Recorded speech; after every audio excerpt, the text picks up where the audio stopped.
Pensa só. E se existisse uma ferramenta de pensamento que foi usada pelos maiores gênios da história, sabe, de imperadores romanos a pais fundadores? Agora, imagina essa mesma ferramenta, só que turbinada com inteligência artificial. É exatamente isso que a gente vai explorar hoje. O Commonplace Book e a sua evolução inacreditável. Olha, essa citação aí tem milhares de anos, mas ela captura perfeitamente a nossa busca, registrar o que importa de um jeito claro.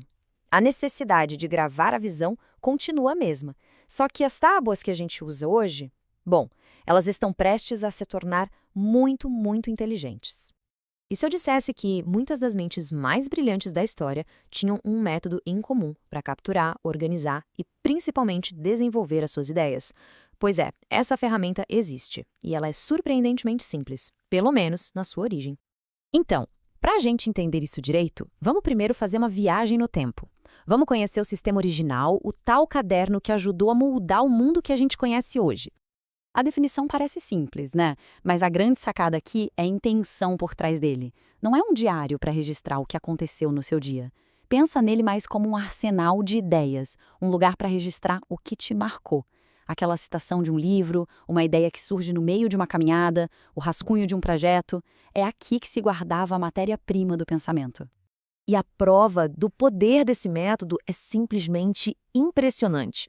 Meditações, de Marco Aurélio, um dos livros de filosofia mais lidos até hoje, não foi escrito para ser publicado. Era o Commonplace Book pessoal dele.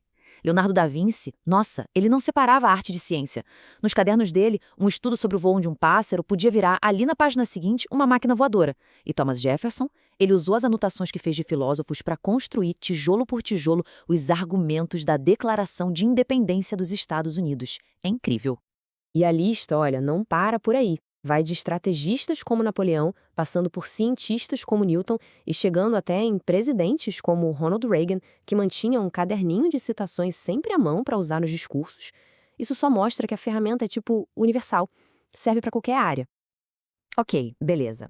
Já deu para entender o que é e quem usava. Mas a pergunta que fica é, por que isso funciona tão bem? Qual é a ciência por trás desse caderno? Essa é a pergunta de $1 milhão, certo? Com tanta tecnologia, tanto aplicativo, por que raios a gente voltaria a usar um caderno? A resposta é simples. O problema que ele resolve nunca esteve tão presente na nossa vida. A questão toda é a seguinte: o nosso cérebro é ótimo para ter ideias, mas é péssimo para guardar ideias. O Commonplace Book funciona como esse segundo cérebro super confiável. O simples ato de escrever com as próprias mãos já força a gente a entender melhor o assunto. E o mais legal vem depois. Ao reler as notas, começamos a ver padrões, a conectar pontos que pareciam não ter nada a ver. E aí, nesse cruzamento de ideias, que a criatividade acontece. E não é só um depósito de ideias, é um sistema de verdade. Primeiro se captura tudo, depois se organiza com um título e uma palavra-chave num índice. Aí, de tempos em tempos, se revisa para decidir o que é mais importante. E, por fim, se executa, transformando as melhores notas em ação. Agora, segura aí. E se a gente pegasse esse sistema que existe há séculos e desse um upgrade com a tecnologia mais avançada que existe hoje? Pois é aqui que a história dá um salto gigantesco para o futuro. O caderno clássico é incrível, mas ele depende muito do esforço manual. E vamos ser sinceros, dá sorte para a gente encontrar as conexões certas. A versão com inteligência artificial muda completamente o jogo. Ela não apenas armazena, ela age em cima das anotações. O caderno deixa de ser um arquivo passivo para se tornar um parceiro ativo no seu pensamento. E aqui tem uma distinção que é muito poderosa. Se o caderno de papel é um segundo cérebro, aquele lugar seguro que guarda as informações, a IA se torna uma segunda mente. Ela não só guarda, ela pensa sobre o que foi guardado. Ela processa, conecta e cria estratégias junto. Certo, tudo isso soa incrível na teoria. Mas e na prática, como é que esse IA ajuda a gente a sair da inércia e realmente fazer as coisas acontecerem? Esse é o dilema que todo mundo conhece, né? A gente tem uma ideia genial, anota num cantinho e ela fica lá, esquecida, perdida no meio de outras páginas, nunca vira realidade. É exatamente essa ponte entre a ideia e a ação que a IA se propõe a construir. E tudo começa de um jeito bem simples. Você joga sua anotação para a IA, mesmo que ela esteja toda bagunçada, e simplesmente pede ajuda. É literalmente como ter uma assistente pessoal para organizar os seus pensamentos. A IA já começa fazendo o trabalho pesado. Ela lê a sua nota e diz: opa, isso aqui parece uma ideia. Ou, isso é material de pesquisa. Ela já sugere um título claro, palavras-chave para o seu índice e até te diz em que parte do caderno seria melhor registrar aquilo. Acabou aquela preguiça de organizar as coisas. Mas organizar é só o começo da história. A verdadeira revolução não está aí. Está em ir além. Vamos dar uma olhada nas funções mais avançadas.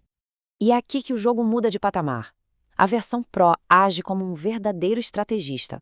Uma única frase pode ser devolvida como um plano de projeto completo, com objetivos, recursos, passo a passo, tudo.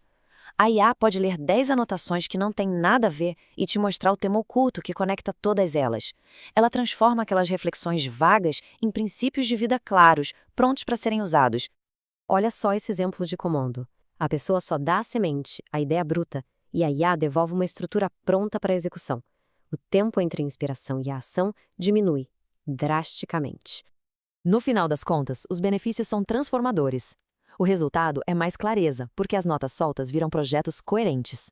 É mais tempo, porque a organização e o planejamento ficam automatizados. É mais confiança, ao ver que as melhores ideias estão bem estruturadas. E o mais importante de tudo, gera movimento. As ideias finalmente saem do papel e ganham vida. Então, fica aqui uma reflexão final.